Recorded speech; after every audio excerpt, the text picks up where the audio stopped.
Buenas noches, estimada tutora y compañeros. El día de hoy nos encontramos con la profesional Jennifer Guerrero. Nosotros somos el grupo 220 y vamos a realizarles ciertas preguntas para conocer su experiencia en el área de la psicología y familias. Le voy a dar paso a mis compañeros Diana Oliveiros, María Udelo y Sebastián Montalegre para que realicen estas preguntas mientras yo voy a tomar nota para poder llenar la matriz correspondiente. Muchísimas gracias a todos por esta participación y espero que el encuentro sea de su agrado. A continuación, les las dejo con mi compañera Diana Oliveiros. Buenas noches para todos. Jen, muchísimas gracias por darnos este espacio. Y vamos a iniciar primero con unas preguntas sobre ¿qué podrías contarnos sobre tu experiencia en el campo de la psicología y la familia? Bueno, buenas noches para todos. Muchas gracias por invitarme a este espacio. Mucho gusto. Como ya lo mencionaron, mi nombre es Jennifer Guerrero. Yo soy profesional en psicología, ya graduada desde hace 5 años, no más, 7 años. Me gradué en el 2019, pero ejerciendo como tal en cuanto a lo que es la clínica, llevo 5 años más o menos. He trabajado principalmente con adolescentes, con adultos, con familias, también he logrado trabajar.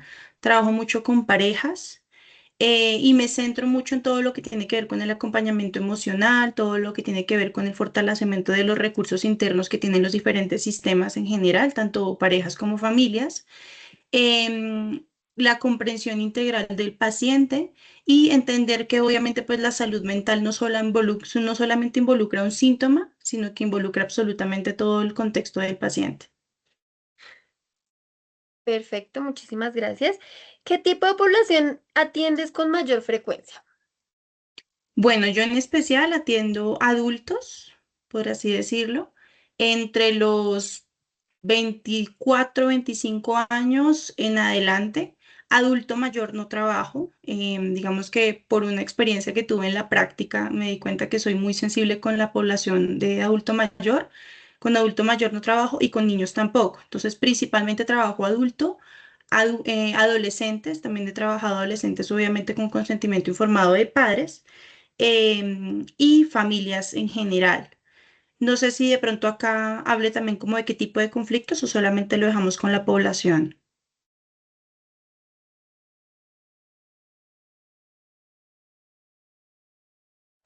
Pues yo creería que ya las responderías en otras preguntas. Sí.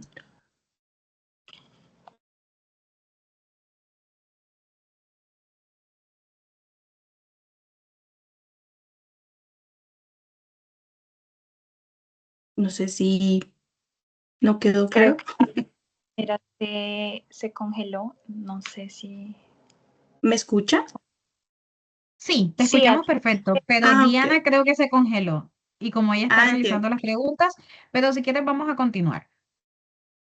si quieres yo te realizo la que sigue. La Perfecto, segunda Mari, te agradezco. Mientras vuelve la segunda Diana. sería, ¿qué tipo de población atiendes con mayor frecuencia? Ya lo dijiste anteriormente, si nos lo podrías repetir. Ah, listo. Les mencionaba que trabajo especialmente con adultos. Esa es la población en general. Digamos que la podríamos meter así en una sola bolsita. He trabajado con adolescentes con consentimiento informado de sus padres. Y si hablamos de sistemas, con familias, con parejas y madres e hijos. También lo he trabajado de esa manera. Bueno, ¿cuáles son, crees tú que son las problemáticas más comunes que puedes abordar en la práctica en la que tú te centras? Donde me he centrado, he trabajado especialmente con lo que tiene que ver con rasgos de ansiedad, procesos de duelo, temas de manejo de estrés, todo lo que comprende el estrés, conflictos familiares o de pareja, dependencia emocional y todo lo que son vínculos sanos en la pareja, temas de autoestima, temas de somatización emocional y pues también he acompañado muchísimos procesos de crecimiento personal y profesional en todo lo que son las habilidades blandas. En cuanto a problemáticas así puntuales, creería que el estrés es uno de los que prima en cuanto a la salud mental en general. Finalmente, todo lo que abarca la salud mental hoy en día está untada mucho lo que tiene que permeada por todos lados con todo lo que tiene que ver con los factores de estrés. Entonces, creería que es una de las problemáticas principales que se trabajan y pues de ahí se desligan todas las demás. Qué bien. ¿Cuál crees tú que ha sido una experiencia significativa que hayas tenido ejerciendo esta profesión? Pues digamos que algo que me marcó fue darme cuenta, uno como profesional también tiene que aprender en dónde sí, en dónde no. Haciendo mi práctica clínica, yo la realicé en el Hospital Santa Clara, acá en Bogotá. Em, y en la práctica clínica trabajé con todo tipo de población. Allá sí tuve el adulto mayor, tuve niños, tuve mujeres embarazadas, tuve personas que venían remitidas por parte de la fiscalía porque estaban en procesos de investigación, niños que estaban en procesos también con el ICBF, personas con VIH, absolutamente toda la población que uno se puede imaginar. Y como profesional uno se viene a dar cuenta en este tipo de espacios, que por eso elegí la práctica clínica ya, de dónde sí y dónde no. Una de las, digamos que, experiencias más significativas fue precisamente atendiendo a un adulto mayor que prácticamente me llevó a llorar en medio de la sesión. Y fue donde me di cuenta que definitivamente yo no servía para trabajar con adulto mayor porque me toca demasiado el corazón, así como tampoco con niños tengo como la sensibilidad. Ya dentro de lo que es el ejercicio profesional netamente, con algunos pacientes también he tenido experiencias muy valiosas, especialmente tengo uno con quien, ¿cómo decirlo? Empezamos a construir juntos herramientas que incluso no necesariamente son de la psicología, sino son más organizacionales, eh, pero por su forma de pensar es un ingeniero y llevándolo mucho a que él mismo tuviera sus propias herramientas dentro del proceso, que no todo se lo diera yo en el sentido de se tiene que hacer de esta manera, sino que los pacientes también empiezan a proponer. Y fue una experiencia muy bonita darme cuenta cómo los pacientes también te traen a ti recursos. Ellos también empiezan a proponer en el momento en que empiezan a conectar con todo lo que tú les explicas, con todo lo que tú les enseñas y empiezan a entender cómo conectar absolutamente todo eso, incluso desde la lógica. Y ese paciente en específico me marcó mucho por eso, porque se convirtió en una técnica mía.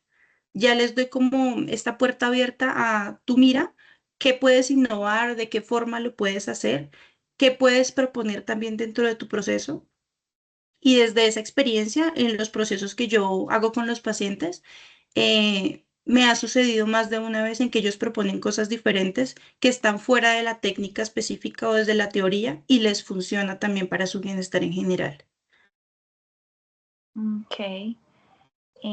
Seguimos con los modelos y las técnicas que normalmente se utilizan o utilizas tú personalmente en tus intervenciones. Y la primera pregunta sería, ¿qué modelos psicológicos utilizas tú con mayor frecuencia en tu trabajo clínico, ya sea con familias y pacientes?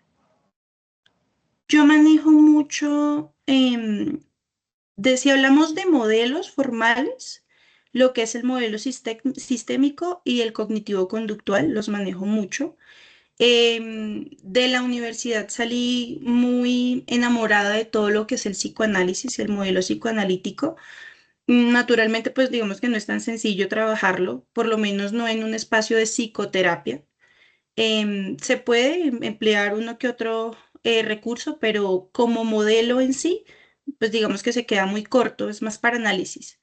Pero si yo hablara de modelos, sería cognitivo-conductual full y sistémico, pero manejo mucho el enfoque humanista y utilizo mucho los elementos de la psicología positiva. No sé si ustedes de pronto tienen el contexto de psicología positiva, pero el enfoque de este de la mano con el humanista es ver el humano pues desde lo holístico, porque el humano no es solamente un síntoma o una persona con un diagnóstico y desde ahí se trabaja, sino que mi interés es potenciar todas las fortalezas que la persona ya tiene. De por sí, si me lo preguntan, y no sé si esto salga más adelante, no recuerdo bien las preguntas, pero yo no trabajo bajo diagnóstico, no me gusta patologizar, no trabajo desde la patología, trabajo es desde las fortalezas y desde la psicología positiva, que es lo que busca potencializar el bienestar emocional en lugar de quedarnos en el síntoma y en el dolor.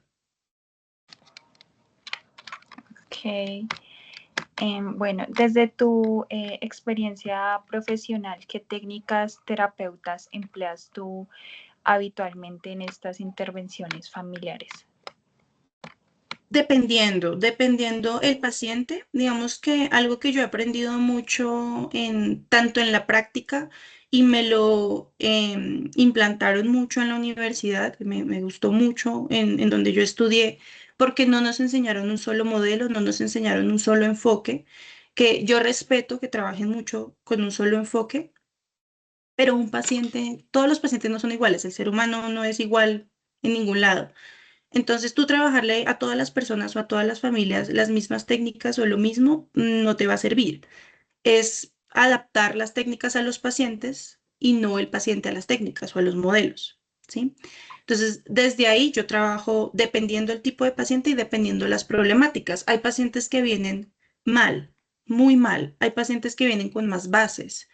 Hay pacientes que te traen unos objetivos claros, otros que no tienen ni idea porque llegaron a un proceso, pero solamente saben que quieren ayuda. Entonces, partiendo de ahí, pues puedo utilizar muchas herramientas. Digamos que yo acá hice como un conteo de las que tengo muy presente que sí manejo. Tengo obviamente las herramientas de conciencia emocional, todo lo que es el escaneo corporal y conciencia emocional, reestructuración cognitiva, eso sí, en todo. La reestructuración cognitiva es sí o sí necesaria, ejercicios de respiración para temas de ansiedad y pues el manejo de conflictos. El grounding, que es todo lo que tiene que ver con conexión con la tierra, con césped, ¿sí? Con tierra firme. Diferentes versiones de la silla vacía. Es demasiado poderosa para trabajar temas de trauma o temas de duelo. Escritura terapéutica, manejo, regularmente les hago tener un diario terapéutico, entonces la escritura terapéutica la manejo muchísimo. Utilizo también todas las versiones que se puedan tener de arte terapia, tanto con el cuerpo como con elementos artísticos puntualmente hablando.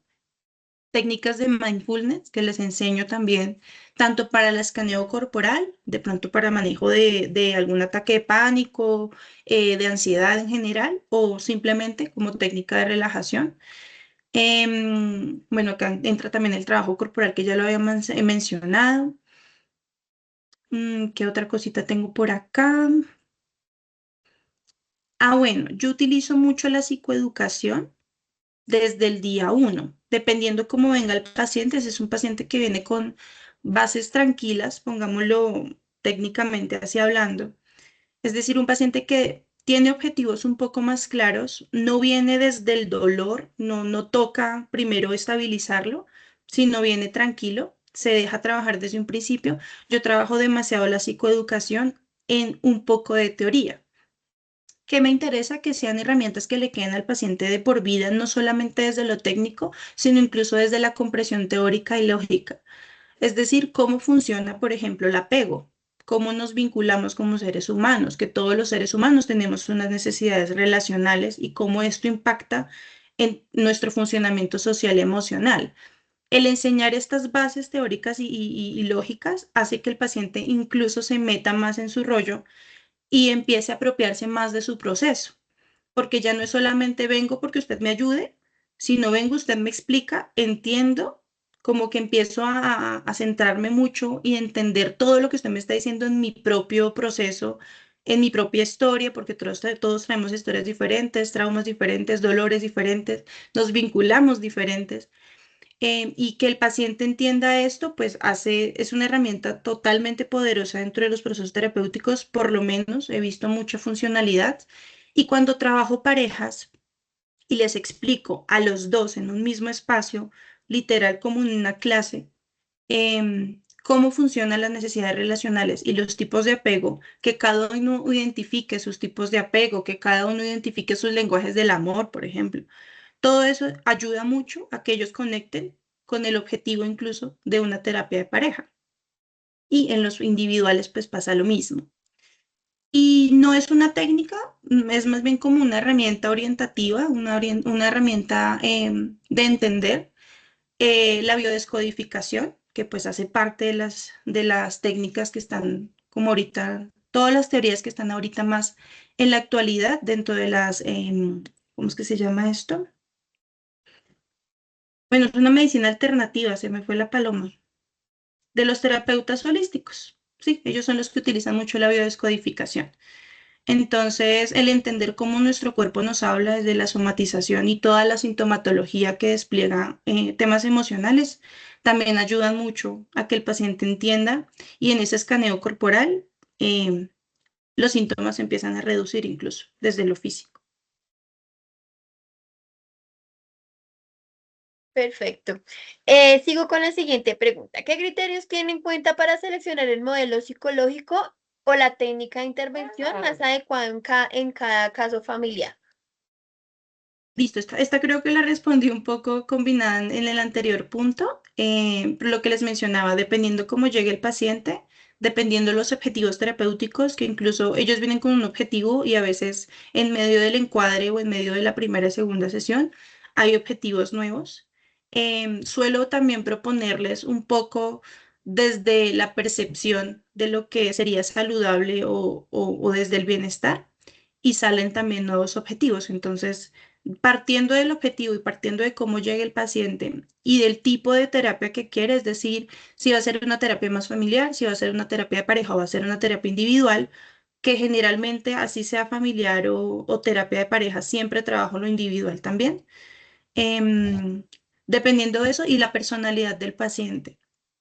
Hay algo muy bonito en todo esto y es trabajar también desde las creencias.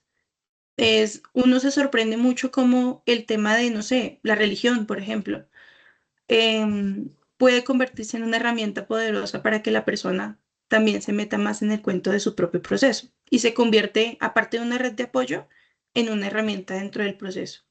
Entonces, cada paciente pues va a ser muy diferente y uno como profesional, pues de forma integral, tiene que aprender a ver la persona y a leer un poco qué sí y qué no va a servir con ellos.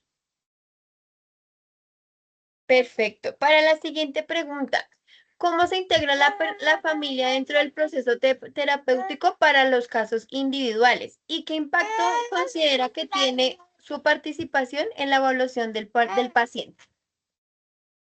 Tiene muchísimo impacto teniendo en cuenta pues que nosotros somos seres sociales. Mm, pero digamos que el meollo del asunto es dependiendo del contexto del paciente, porque hay pacientes que no tienen familia. Entonces, como no tienen familia sanguínea, ¿sí? Podemos mirar qué otras herramientas de familia social se podrían tener. Entonces, dependiendo del contexto del paciente, se integra la familia. Han habido procesos donde yo he incluido y literalmente les he dicho, necesito hablar con tu mamá, necesito hablar con tu pareja, necesito hablar con Pepito Pérez. Le vas a decir que podemos tener una sesión tal día o en la siguiente sesión que yo tengo con el paciente para reunirme un espacio también con la otra persona o con todos. ¿Esto para qué? Para integrar un poco en la psicoeducación, porque muchas veces el trabajar con un paciente que está inmerso en un ambiente de vínculos demasiado dañinos, perdón, es muy difícil sacarlo si su contexto no ayuda. Entonces, el sensibilizar también a la familia o al contexto donde él está inmerso, desde la educación, no haciéndoles terapia a ellos, sino solamente desde la educación, desde la psicoeducación y desde poner límites sanos como terapeuta también hablando y apropiarse del proceso desde ese lado, ayuda muchísimo. Así como hay otros casos donde literalmente yo le digo al paciente, tú mismo vas a poner el límite porque lo permite el contexto. Y por lo que buscamos tal vez desde un principio, más bien inculcar el poner límites saludables y que la persona pues misma vaya desarrollando ese tipo de herramientas él mismo. Listo, muchas gracias. Damos paso con Sebastián. Perfecto. Muchísimas gracias, Jennifer, por compartirnos un poco de esta experiencia y conocimientos que van más allá desde el área clínica, también en el ámbito profesional, pero también como personal, ¿no? Entonces, pues primero me presento también, mi nombre es Sebastián y voy a continuar con la entrevista que hemos venido trabajando. Dicho lo anterior, desde tu experiencia, me gustaría trabajar la parte interdisciplinar y transdisciplinar. Eh, Entonces, basado en tu profesión, desde tu experiencia, el trabajo clínico con familias, ¿con qué otros profesionales sueles trabajar de manera conjunta durante los procesos terapéuticos? Dependiendo del paciente, hay pacientes que vienen ya diagnosticados, ¿sí? Y lastimosamente, tanto en la actualidad como antes, el poner una etiqueta afecta y afecta demasiado el cómo llega un paciente y el cómo desarrolla el proceso del paciente.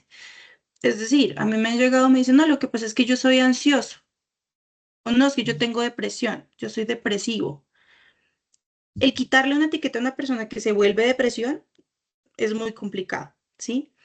Entonces, por ejemplo, desde la psiquiatría yo he trabajado con, no puedo decir que yo remito, porque no, no tengo colegas que yo tenga, mira, te remito a esta persona, no lo tengo. Lo manejo así de pronto solamente con un coach, pero desde lo que tiene que ver fuera de la medicina, ¿sí? Es un coach emocional, es otro tipo de espacio. Pero lo que sí hago es decirle al mismo paciente, vas a pedir cita en el médico y vas a hacerlo, y como que lo guío, lo oriento. Cuando de pronto yo veo que es necesario algún tipo de intervención farmacológica o que es importante que lo revise también un psiquiatra o que es importante el acompañamiento de algún médico familiar o un médico especializado. Por ejemplo, tuve el caso de una paciente que tenía diagnóstico de cáncer muy reciente. Ella ya estaba trabajando conmigo y durante el proceso se entera que tenía cáncer de mama. Entonces, hay todo un proceso en colegaje en donde yo apoyo la psicoeducación porque lastimosamente a ella no la enviaron con psicólogo. Simplemente el médico le dio un diagnóstico y la soltó y le dijo que posiblemente pues que le iban a hacer biopsias y más adelante posiblemente pues le iban a tener que operar y hacer quimioterapias y todo, pero le dejaron en el limbo. Entonces ella llegó destruida a la sesión y en ningún momento hubo una remisión para el acompañamiento psicológico que regularmente en este tipo de enfermedades crónicas se debe realizar. Entonces, pues ahí hubo un poco un funcionamiento interdisciplinar sin ser remitido, simplemente fue más casualidad. Esos serían como los ejemplos que podría colocar, pero que yo tenga el enlace directo, no. Ok, listo, perfecto. Continuamos con la siguiente pregunta. ¿En qué situaciones consideras importante apoyarse o realizar remisiones a otras disciplinas para el manejo adecuado de un paciente o una familia? Creo que es muy similar a la anterior. Sí, e incluso pues creo que es que yo suelo combinar las respuestas, perdón, ya me di cuenta, ya me ha pasado dos veces. Pero sí, lo que les menciono, si ya yo veo necesario el tipo de acompañamiento, por ejemplo, por psiquiatría, que ya son técnicas diferentes, por farmacología, no me ha pasado y sí suelo evitar trabajar con paciente depresivo o con tendencias depresivas, más por el manejo que a mí me gusta darle a la terapia, o sea, en la forma en que yo manejo los procesos, no siento que podría trabajar con una persona que tenga rasgos depresivos. Voy más con las personas con rasgos ansiosos. Entonces ahí yo tengo dos colegas a los que les he remitido esos pacientes, que sé que son buenos, son buenos en lo que hacen y trabajan con paciente diagnosticado o con rasgos depresivos. Y también pues trabajo con este coach que también le va muy bien pues él está estudiando también psicología, pero lo trabajas más desde el coaching y le ha ido muy bien con paciente depresivo. Entonces, ese es el ejemplo que podría colocar como para completar un poco la respuesta.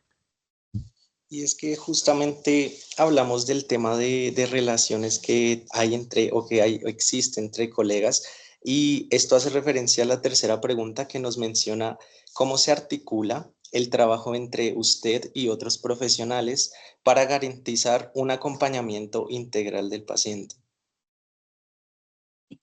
Lo que yo busco hacer, por ejemplo, con estas personas con las que he hecho algunos enlaces, no ha sido muy seguido, pero sí, sí ha sucedido. Lo he hecho más con el coach que con los otros dos psicólogos. Es explicarles un poco cómo llegó el paciente, cuál fue el contexto que me dio y que ellos ya decidan de pronto coger el caso. Y respecto al coach, nosotros hacemos, con el permiso del paciente, claramente, mesas de trabajo, por así decirlo. Entonces hacemos un análisis de caso y revisamos de forma interdisciplinar cómo podemos participar los dos en el proceso del paciente. Él es una persona que no tiene una tarifa específica, entonces lo que hacemos es adaptar las tarifas para trabajar los dos con el mismo paciente, em, colocando de los dos campos cada uno para poder llevar mejor el paciente en ese sentido. Ok, perfecto. Este análisis que mencionas es súper importante, Jennifer, porque esto da a entender que, digamos, desde la evolución del proceso, esto nos permite comprender que sí, realmente hay una evolución del proceso gracias a poder analizar experiencias, tanto interdisciplinares como transdisciplinares, a lo que lleva a la cuarta pregunta. ¿Podrías compartirnos algún caso o concretamente una experiencia donde el trabajo interdisciplinar haya sido fundamental en la evolución del proceso terapéutico? Sí, a mí llegó alguna vez un paciente que se etiquetaba con depresión, con una ideación suicida demasiado fuerte. Era una persona que en ese momento estaba desempleada, vivía solo porque no era de Bogotá, él llevaba poco en Bogotá y vivía solo, literalmente solo en una habitación que arrendaba y pues ya estaban que lo sacaban de allá porque estaba sin trabajo, llevaba sin pagar un buen tiempo, dormía tirado en un colchón. em, y él llegó a nosotros, llegó a mí remitido por un familiar de él. Y cuando obviamente pues yo vi como el contexto, de una vez le dije a mi colega, al coach, yo le dije, ven, este es un caso donde te voy a necesitar a ti, porque lo que les digo, él se mueve más con esa onda de la parte con rasgos depresivos. Y de una forma maravillosa lo empezamos a llevar. Fue un trabajo muy bonito porque la persona, pues ya con el tiempo hicimos también un acompañamiento en cómo armar la hoja de vida, cómo hacer una entrevista, porque también se hizo ese acompañamiento en cuanto a lo que es el proyecto de vida. Esa fue como la parte que yo más le trabajé. Él se metió más en la parte emocional y le empezamos a trabajar mucho el tema de proyecto de vida en general, ¿sí? Entonces empecemos por, listo, ¿usted cómo se va a sostener?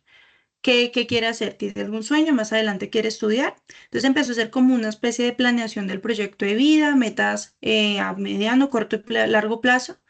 La persona con el tiempo logró conseguir un empleo y en adelante ya lo que son habilidades blandas fue lo que trabajé yo con él hasta cierto punto y ya en adelante él siguió trabajando con el coach. Yo pues salí del caso. Con él trabajamos de forma gratuita porque obviamente pues él estaba sin empleo, no lo manejamos con ningún tipo de tarifa. Yo lo trabajé como por unos 3 meses en acompañamiento con él y en adelante. No sé si en el momento todavía lo tenga, y sí desconozco porque eso fue como el año pasado. Vale, perfecto, Jennifer. Es muy interesante las respuestas que nos brindas porque de cierta forma esto también tiene relación con el contexto que mencionas. Esto tiene relación también desde un enfoque histórico-cultural, ¿no? No te fijas solamente en el síntoma, sino lo que va más allá de ese síntoma, ¿no? Como su historia, su cultura, las creencias, los valores. Y es así que damos inicio a la siguiente sección, principios éticos desde el ejercicio profesional. Dentro del ejercicio de la psicología, la ética cumple un papel fundamental porque, digamos, esta nos permite orientarnos como profesionales y futuros profesionales frente a actuar al bienestar y la dignidad de los derechos de los pacientes. Entonces, más en el área clínica y familiar, porque digamos, muchas veces se trabajan situaciones que requieren cierto grado de responsabilidad, confidencialidad y objetividad. Entonces, por esta razón, a continuación nos gustaría abordar algunas preguntas relacionadas con principios y valores éticos desde la práctica profesional. Jennifer, ¿cómo manejas tú la confidencialidad dentro de los procesos terapéuticos, especialmente cuando se trata de casos sensibles o familiares? Regularmente cuando de pronto siento que es importante el tener una asesoría, por ejemplo, yo mantengo contacto con uno de mis profesores de la universidad, que él fue mi tutor en el trabajo de grado incluso. y él es uno de los colegas a quienes posiblemente pues le remito cuando de pronto sea necesario. Si llegamos a tener algún estudio de caso, en un principio, mientras yo le estoy contando el caso, en ningún momento pues se mencionan nombres, digamos que toda la información de identidad del paciente siempre se tiene que mantener bajo la confidencialidad, y netamente en todos los procesos se maneja el consentimiento informado. ¿Sí? Dentro del mismo consentimiento informado, pues se le mencionan tres cosas al paciente. Lo primero es que el proceso es totalmente voluntario y se puede terminar en el momento en que el paciente lo desee o en alguna de las partes de pronto lo desee, sin que eso tenga algún tipo de contraproducencia. Que nosotros estamos autorizados y es nuestro deber por ética profesional, si llegamos a ver algún tipo de riesgo para él o para terceros, pues se tiene que notificar tanto a autoridades de ser el caso o darlo a conocer también a entidades de salud para empezar pues la línea, ¿no? Y también el marco de la confidencialidad, que toda la información de ellos, tanto de identidad como lo que se comparta dentro de los espacios terapéuticos, es de estricta confidencialidad y como profesional tengo totalmente prohibido ventilarla, que solamente pues con orden de, pues es que tengo la posibilidad de poder ventilar la información que se contempla dentro. Pero si yo manejo algún colegaje en un principio, no se dan nombres, no se dan etiquetas de nada, solamente se comparte el caso así muy a grosso modo, como lo estamos hablando acá. Em, y ya cuando se está hablando netamente con el paciente dentro de los espacios, siempre sí o sí se maneja un consentimiento informado. Si es un menor de edad, se maneja un consentimiento informado para menor de edad firmado por sus padres. Perfecto, Jennifer. Esta siguiente pregunta hace referencia a estos aspectos que mencionas referentes al consentimiento informado. Por ende, no sé si consideras que otros aspectos son fundamentales al momento de aplicar el consentimiento informado a tus pacientes.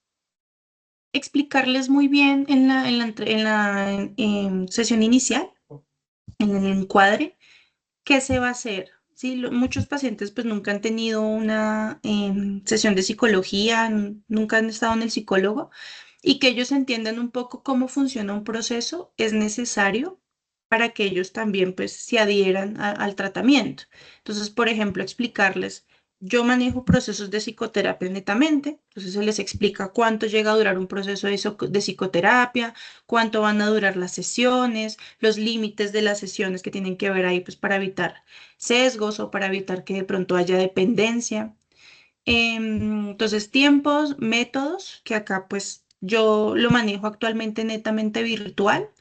En ese momento no lo tengo habilitado desde la presencialidad, entonces dejar claro ese tipo de cosas, dejar claro por qué medio nos vamos a comunicar, cuáles van a ser los tiempos, cada cuánto nos vamos a reunir, llegar a acuerdos también para el tema del pago, si va a ser previo, como todo ese tipo de cosas que tienen que ver con el proceso en general, son las que se tienen que abarcar en la primera sesión y va dentro del espacio del consentimiento informado, para que pues quede informado.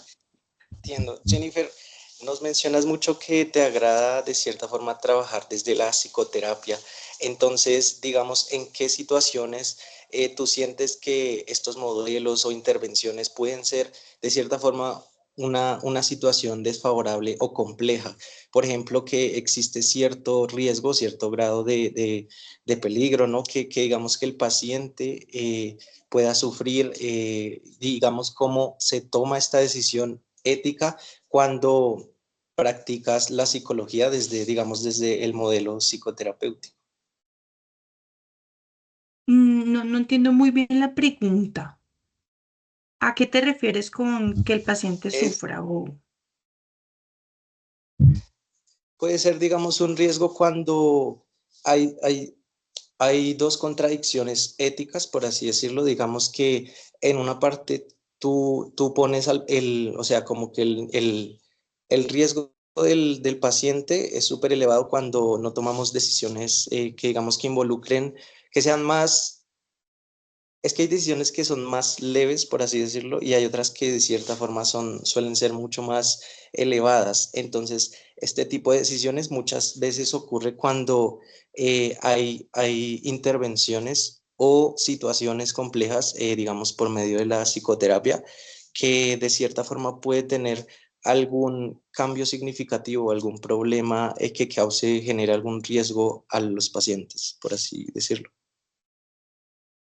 Pues, hablando para poder dar una respuesta un poco general de lo profesional y ético que uno tiene que primero saber, eso es algo de lo que yo les mencionaba al principio, es saber dónde sí y dónde no. Sí, tener muy claro porque bueno, he escuchado, no conozco, pero he escuchado profesionales que atienden por atender y lo que llegue.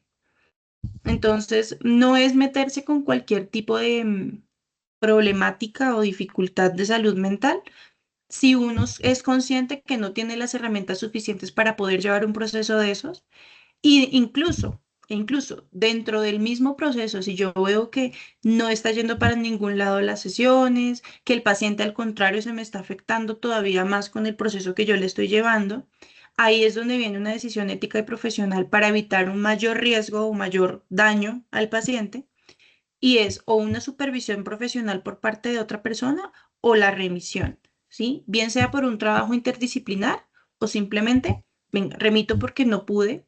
Lo mismo cuando yo veo que me estoy involucrando de alguna u otra manera con el paciente, eso también, pues desde lo profesional, hace parte del no dañar al paciente. Dentro del manual deontológico está todo ese tipo de cositas, entonces eso sí tenerlo muy claro como terapeuta para evitar el daño al paciente. Am, y de pronto, si tampoco me ha llegado a suceder, pero si llegase a ser el caso que yo veo que el paciente está empezando a tener dependencia por la terapia, porque sí he escuchado que también puede llegar a pasar, empezar a revisar qué límites se pueden colocar y de pronto en la contratransferencia, uno que está llegando a ser como terapeuta para lograr que la terapia esté generando cosas, esa codependencia, no solamente por el espacio per se, sino por cómo uno la está llevando. ¿M? Porque efectivamente hay personas que sí desarrollan cierta dependencia, pero pues porque si uno quiere puede durar en el psicólogo toda la vida y no necesariamente ser dependiente. Entonces es saber leer un poco ese tipo de situaciones para saber si es una decisión ética o no. Vale, perfecto, Jennifer. Y finalmente, ¿cómo procuras evitar que las creencias o posturas desde el ámbito religioso cultural influyan en el proceso terapéutico con los pacientes? Yo creería que lo primero que uno tiene que hacer es trabajarse uno. Si tú como persona, no como profesional, como persona, no te trabajas primero en terapia para ser un psicólogo clínico, vas a hacer daño y te vas a hacer daño también tú. Entonces, parte de lo ético y lo profesional también es aprender a trabajarte tú primero, porque si tú ya estás trabajado, aprendes a ver, a mapear, no a calificar. ¿Sí? Y ahí es donde está la diferencia, porque muchas de las personas que tal vez llegan a afectar a los pacientes o a tomarse la situación del paciente desde el calificativo personal es porque tú no lo has trabajado. Entonces yo no aprendo a calificar, sino mapeo. Digo, listo, tengo este panorama, ¿qué me le sirve a este paciente? No qué creo que le sirve, ¿sí? Sino desde la ética profesional qué considero que va a ser lo mejor o lo que más le va a aportar bienestar. Y empiezo a encaminarlo más bien por ese lado desde la técnica. Pero el cómo evitar, pues es primero trabajarte para evitar ese tipo de sesgos, porque sí, lastimosamente pasa mucho en este mundo. Aparte de eso, em, si tú ves también que la situación con el paciente o el caso en específico te afecta, remite. Remite porque eso va a ser contraproducente después y vas a dañar al paciente. Eso hace parte también de ser buen profesional. No todos los psicólogos podemos con todo, entonces eso también, somos finalmente humanos. Y así estemos trabajado, incluso no siempre vamos a estar en el mejor momento. Entonces, ese tipo de cosas también hacen parte de que nuestras creencias o nuestros procesos no influyan en el del paciente. Muchísimas gracias, Jennifer, por compartirnos tu experiencia y reflexiones frente a estos temas tan importantes. A continuación te dejo con mi compañera, quien continuará con la siguiente parte de nuestra entrevista. Muchísimas gracias. Listo, Jennifer. Como última pregunta y el último bloque para dar cierre a la entrevista, quisiéramos que nos dieras como un consejo referente a nuestra profesión o a los futuros psicólogos. ¿Qué consejos le podrías dar desde toda tu experiencia? Bueno, aquí me salen como en un orden. Entonces voy a hablar primero de los consejos. Lo primero que yo les diría es ejerzan desde el amor. Suena demasiado cliché.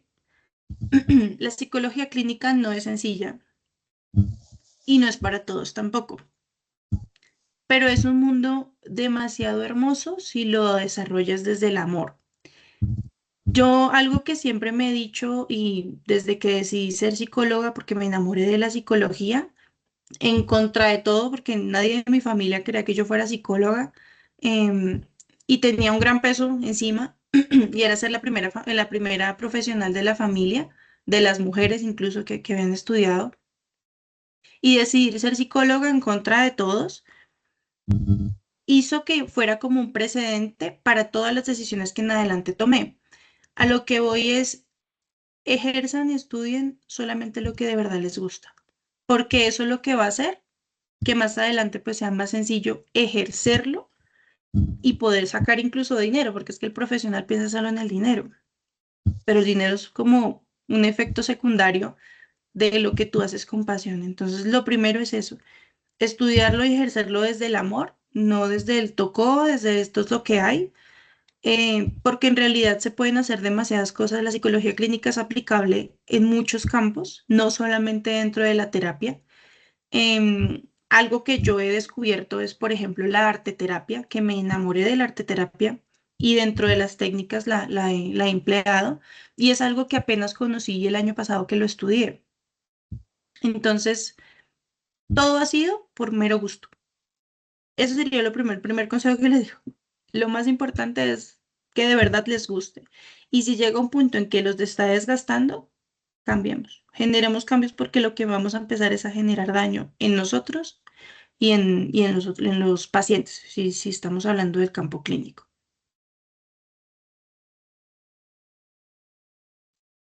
Listo, Jen. Ya por último, para dar cierre, pues queremos agradecer por tu tiempo y disposición para compartir tu experiencia. Y esta información es muy valiosa para nuestra formación y pues para las futuras experiencias que vamos a tener. Agradecemos mucho tu tiempo y muchísimas gracias. No, gracias a ustedes por la invitación, gracias a ti por tenerme en cuenta, desde la cercanía que logramos tener, que no habíamos tenido cercanía hablando de estos temas, pero fue muy bonito poder participar en el espacio. Y nada, bienvenidos al mundo de la psicología, que es precioso. Muchísimas gracias. Muchísimas gracias, Listo. Jennifer. Muy Muchas buena noche gracias. para todos. Creo que ya terminaríamos. ¿Sí? Sí. Listo.